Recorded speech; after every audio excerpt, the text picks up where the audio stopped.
We are fighting this battle for voting rights and expanding the voting class in this country. And I got to tell you, I thought we were done fighting this battle in 1965. I guess not. I guess I was sadly mistaken. I guess people getting beat up, people being killed for the right to vote was not enough. Now we have to do it all over again. Supreme Court heard, a challenge to the Voting Rights Act during the week. And, there was some action outside and there was some great progressives out there sort of defending all things that is America's right to vote. We're being joined by one of them now, who's a good friend of mine and a good friend to the Fowler Show, Brentin Mock of Colorlines in the Nation. Welcome to the show. How are you, buddy? Good. Thanks for having me on. We appreciate having you on. So tell me, what happened this week? Yeah, I think it was just a really crazy show inside.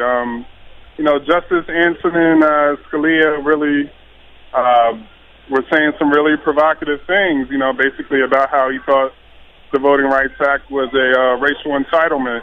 And it was a real jaw-dropper when he said that. Whoa. So Antonio Scalia, everybody knows him to be what we would call the conservative maniac on the court, basically comes out and says that, this bill promotes racism. It's unbelievable to me. But tell me, why? Can you sort of explain for all of those folks out there listening or watching, what was the premise behind the case? In terms of the case, so Section 5 of the Voting Rights Act is basically being challenged by Shelby County, which is covered under Section 5 for its history of racial discrimination. In Alabama being the Dixie state that it is, and everything that happened, with Bloody Sunday and people being prevented from registering to vote or voting. This is the reason why places like Alabama and other states have been covered under the Voting Rights Act. But basically, Shelby County was saying, that was the 60s, this is now, we shouldn't be covered by this anymore. Now we're no longer, so Brentin, now they're saying now we're no longer a racist county, even though, if our county wasn't monitored, we would enforce racist voting laws. Right. The lawyer for Shelby County actually said that, racism is over. The thing that the Voting Rights Act was trying to cure has been solved, so we don't need this thing anymore. Meanwhile, Shelby County itself, or at least the city inside Shelby County, Tulare, had itself had violated the Voting Rights Act just recently, just in 2009, by redistricting the only black district out of its city council arrangement. And so they weren't even the right party to bring this case before the Supreme Court. They were making the argument that discrimination doesn't exist anymore, yet just a few years ago they themselves had discriminated. Which is insane to me, because you can't tell me, and Brentin, I know we were both on the ground at different parts of the country during this election in 2012, when African Americans and Latinos waited 2 times longer in line to vote than Caucasians. Right? When you tried to do voter ID laws, voter purges, when you tried to tell people who had Hispanic last names that they weren't American citizens, when you tried to limit the number of days to vote of early voting, getting rid of voting on Sundays, which is traditionally for African Americans go to vote, that we don't have racism in this country. Right. And even take the long line issues. Some people might look at that as a race-neutral thing, right? That's not a racist thing. It's just, white and black people had to wait longer in line. But actually, the statistics show that black people actually had disproportionately longer waits in line, particularly in Florida, than any other race. And not to mention, the reason why lines were so long was because of a lack of resources in certain districts. So a lack of poll machines, a lack of poll workers. And basically, that meant that the people in charge of the elections in those certain districts failed to provide the correct amount of resources to anticipate, how many people would come out for the election. And that just happened to happen, in majority black and Latino districts.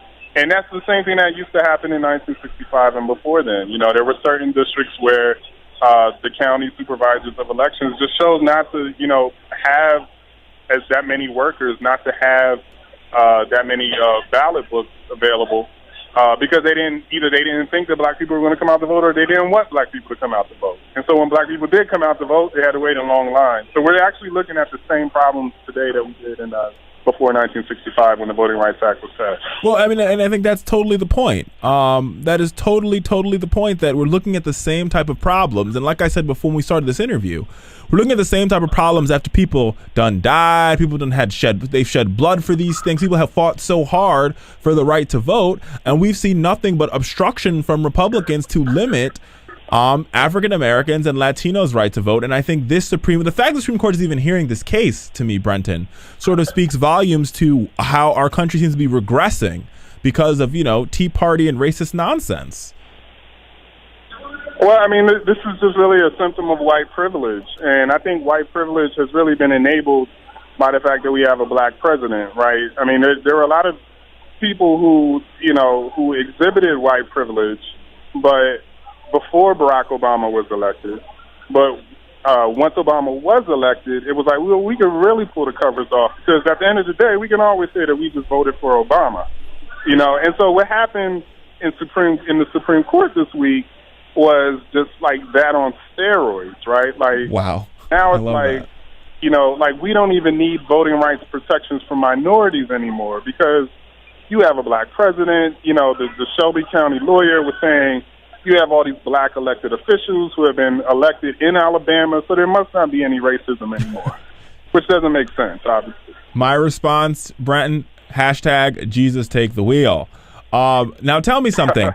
That case was happening outside a lot of allied groups. We saw Impact DC, the NAACP, the Urban League, Nancy Pelosi. There was a lot of outside groups doing what needed to happen, and they were using their constitutional right to sort of express, that how wrong this case was. Now, how was the action outside? Because that's where you were.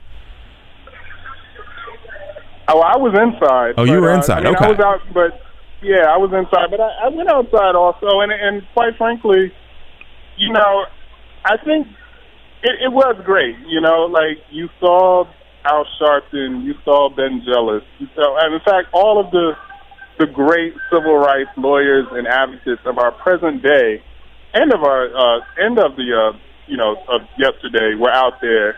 But what I didn't see a lot of were just the people, the regular citizens, and that might have been for economic reasons. I mean, this case was on a Wednesday; it wasn't on a Saturday. But literally, like, the gut, or if not the heart of the Voting Rights Act is at stake right now. And people like John Lewis literally got his head busted open for this Voting Rights Act to happen. This is not a trifling or trivial thing. Like, this is really important.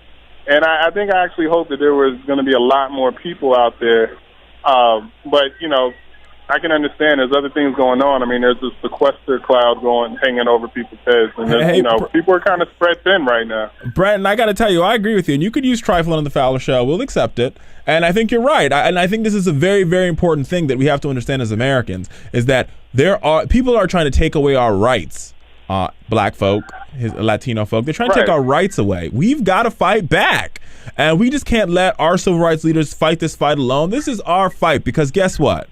Next year when you go and vote and they say you can't vote anymore, or they take away your black elected representative, then you're going to have problems. That is too late. Well, I think that's probably what's going to happen. I mean, ultimately, it's not up to the court anyway. Like, Congress is the only power that's actually authorized to improve the Voting Rights Act. So, at worst, the court could probably strike down Section 5 in Voting Rights Act. We hope that it's not. I'm being optimistic like the NAACP is asking. But, Chief Justice Roberts doesn't like it. He doesn't like anything race-based. And so if that happens, if Section 5 is struck, it's going to be up to Congress. They're going to have to come up with something new that will continue to protect minority voting rights the way that Section 5 did. And quite frankly, that's going to take public pressure, because people in Congress are only going to do what the people they're representing themselves going to do. Demands that they do. I agree with you here on this one, Brentin. They can only do what you demand them to do. Brentin, thank you so much for being on the Fowler Show. We appreciate you, buddy. Yeah, thanks so much for bringing me on. You're welcome. Listen, folks, get out there and get active and fight for your rights. Seriously, go out, fight. Come on. We have a fight.